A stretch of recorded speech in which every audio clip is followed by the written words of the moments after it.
მოდით, დღეს ჩავუგრმავდეთ დევიდ გოგინსის ფილოსოფიას. ეს არის იდეა, რომელიც იცით, ეჭვქვეშაყენებს ფაქტობრივად ყველაფერს, რაც კი აქამდე გვსმენია მოტივაციასა და ადამიანის შესაძლებლობებზე. დამიჯერეთ, ეს არ არის უბრალოდ მორიგი შენ ამას შეძლებ ტიპის ისტორია. არა, ეს უფრო გზამკვლევია, თუ როგორ გავარღვიოთ ჩვენი გონების მიერ დაწესებული საზღვრები. მოდი, ამ პროვოკაციული ციტატით დავიწყოთ. დაფიქრდით, რას ნიშნავს ეს? რომ ჩვენი კომფორტი, ჩვენი სიმკვდროვე, სინამდვილეში ჩვენი მტერია. გოგინსთვის არის მთელი მისი ფილოსოფიის ქვაკუთხედი. იდეა, რომ ნამდვილი ზრდა და განვითარება იწყება მხოლოდ და მხოლოდ იქ, სადაც ჩვენი კომფორტის ზონა მთავრდება. მას ასე, პირველი და ალბათ ყველაზე მნიშვნელოვანი რამ, რაც უნდა გავიგოთ, არის ის, რომ გოგინსის მიდგომა ბევრად მეტია, ვიდრე უბრალოდ მოტივაცია. ის პირდაპირ ამბობს, რომ თუ შენ მხოლოდ მოტივაციას დაეყრდნობი, მარცხისთვის ხარ განწირული. მოდით კარგად დავაკვირდეთ ამ შედარებას. ხომ იცით, მოტივაცია რაღაც გრძნობასავითაა, ხან მოდის, ხან მიდის. დილით შეიძლება ენთუზიაზმით სავსემ გაიღვიძო, მაგრამ საღამოსკენ უკვე აღარაფრის თავი აღარ გაქვს. დისციპლინა კი, დისციპლინა სულ სხვა რამეა. ეს არის შეგნებული გადაწყვეტილება, რომ აკეთო ის, რაც გასაკეთებელია. მიუხედავად იმისა, გინდა ეს თუ არა. გოგინსთვის დისციპლინა არის ის შინაგანი ძალა, რომელიც მაშინაც კი მუშაობს, როცა ფიზიკურადაც და მენტალურადაც სრულიად განადგურებული ხარ. კაი, მაგრამ საიდან მოდის ეს რკინისებრი სიმტკიცე? იმის გასაგებად თუ როგორ გახდა ის ასეთი, აუცილებლად უნდა ჩავიხედოთ მის წარსულში. იცით, მისი სიძლიერე სისუსტის არქონამ კი არ შექმნა, არამედ იმან, რომ მან წარმოუდგენელი ტკივილი და ტრავმა გადაამუშავა და თავის სასარგებლოდ გამოიყენა. გოგინსის ბავშვობა, მართლა რომ თქვათ, ნამდვილი კოშმარი იყო. ეს არ იყო უბრალოდ რთული პერიოდი, არა. ეს იყო მუდმივი ტერორი, რომელმაც უღრმესი ფსიქოლოგიური იერები დაუტოვა. ის ფაქტობრივად ისეთ გარემოში იზრდებოდა, რომელიც თითქოს სპეციალურად იყო შექმნილი მის გასანადგურებლად.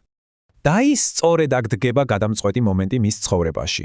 გოგინსმა მიიღო რადიკალური გადაწყვეტილება, რომ მისი წარსული არ განსაზღვრავდა მის მომავალს. იმის ნაცვლად, რომ ეს ტრავმები თავის გასამართლებლად გამოეყენებინა, მან აიღო ეს ყველაფერი და თავისი განვითარების საწვავად აქცია. მან უბრალოდ შეწყვიტა საკუთარი თავის მსხვერპლად აღქმა. და აქედან იწყება მისი წარმოუდგენელი ტრანსფორმაცია. უბრალოდ წარმოიდგინეთ სურათი. 20-იანი წლების დასაწყისში ის 395 კილოგრამს იწონის, მუშაობს მწერების გამნადგურებლად და ცხოვრობს ყოველგვარი მომავლის იმედის გარეშე. ეს მართლა დაუჯერებელია, მაგრამ სულ რაღაც 3 თვეში მან 48 კილოგრამი დაიკლო. რატომ? იმიტომ რომ უნდოდა აშშ-ის საზღვაო ქვეითა, ანუ Navy SEAL-ის პროგრამის მოთხოვნები დაეკმაყოფილებინა. და ეს არ იყო უბრალოდ დიეტა, ეს იყო სასტიკი, დაუნდობელი ბრძოლა საკუთარ სხეულთან და რაც მთავარია, გონებასთან. ჯოჯოხეთის კვირა. ეს არის პროგრამა, რომელიც იმისთვისაა შექმნილი, რომ ადამიანი გატეხოს. და გოგინსმა ის 3-ჯერ გაიარა. მესამე მცდელობისას, როცა მისი სხეული ფაქტობრივად უმტყუნებდა, მისი გონება არ დანებდა. წარმოგიდგენიათ, ამით მან დაამტკიცა, რომ გონება შეუძლია აიძულოს სხეული გადალახოს ის, რაც სამედიცინო თვალსაზრისითაც კი შეუძლებლად ითვლება. კარგ, მოდით ახლა ვნახოთ, როგორ აქცია მან ეს მთელი გამოცდილება პრაქტიკულ, მუშა ინსტრუმენტებად, რომელთა გამოყენება სხვათა შორის ნებისმიერ ჩვენგანს შეუძლია. ეს არის გოგინსის ალბათ ყველაზე ცნობილი კონცეფცია. იდეა რაშია იცით? ჩვენს ტვინს აქვს ერთგვარი დამცავი მექანიზმი, რომელიც გვიცავს ტკივილისგან და დისკომფორტისგან. ის გვატყუებს, გვეუბნება, რომ ძალა აღარ გვაქვს, მაშინ როცა სინამდვილეში უზარმაზარი რეზერვი გვრჩება. დაფიქრდით, აბა უმეტესობა ჩვენგანი ზუსტად ამ 40%-იან ზღვარზე ჩერდება, იმიტომ რომ გონება გვიგზავნის სიგნალს სტოპ, გაჩერდი. გოგინსის მთავარი გამოწვევაც ესაა, რომ შეგნებულად გადააბიჯო ამ ზღვარს და აღმოაჩინო, რომ კიდე მთელი 60%-იანი რეზერვი გრჩება. ეს არის რადიკალური პატიოსნების ინსტრუმენტი, ძალიან მარტივი, მაგრამ მძლავრი. გოგინსი დგებოდა სარკის წინ და საკუთარ თავს ეუბნებოდა, შენ მსუქანი ხარ, შენ წარუმატებელი ხარ. ეს არ იყო თვითგვემა, არა. ეს იყო რეალობის პირდაპირ თვალებში შეხედვა, ყოველგვარი ილუზიების გარეშე. მერე კი თავის ვიზნებს აკრავდა სარკეზე, რომ ყოველ დღე, ყოველ დილით შეეხსენებინა საკუთარი თავისთვის, რაზე ჰქონდა სამუშაო. ესეც მაგარი რამეა. ეს არის შენი შინაგანი ძალის წყარო. წარმოიდგინე, როცა ექსტრემალური სტრესის ქვეშ ხარ და გონება გეუბნება, რომ დანებდე. შენ მენტალურად ხსნი ამ ქილას და იხსენებ ყველა იმ სირთულეს, რომელიც წარსულში უკვე გადაგილახავს. ეს წარსული გამარჯვებები გაძლევს ძალას, რომ წინსვლა განაგრძო. იდეა ძალიან მარტივია. როგორც მძიმე შრომისგან ხელებზე კოჟრები ჩდება, რომ კანი უფრო გამძლე გახდეს. ზუსტად ასევე სჭირდება გონებას გაუხეშება. ყოველ დღე, თუნდაც ერთი პატარა ნაბიჯით კომფორტის ზონიდან გასვლა, მაგალითად ცივი შხაპის მიღება ან სირბილი მაშინ როცა საშინლად გეზარება, აძლიერებს ჩვენს მენტალურ იმუნიტეტს. კარგი, და ახლა ვნახოთ, როგორ გამოიყენა გოგინსმა ეს მენტალური ინსტრუმენტები იმის მისაღწევად, რასაც ბევრი ადამიანი ფიზიკურად შეუძლებლად მიიჩნევს.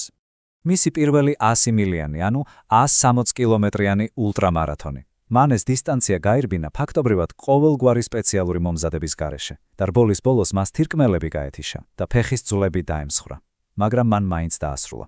ეს იყო 40%-ის წესის ცოცხალი სისხლიანი დემონსტრაცია. შემდეგ იყო გინესის მსოფლიო რეკორდი აზიდვებში.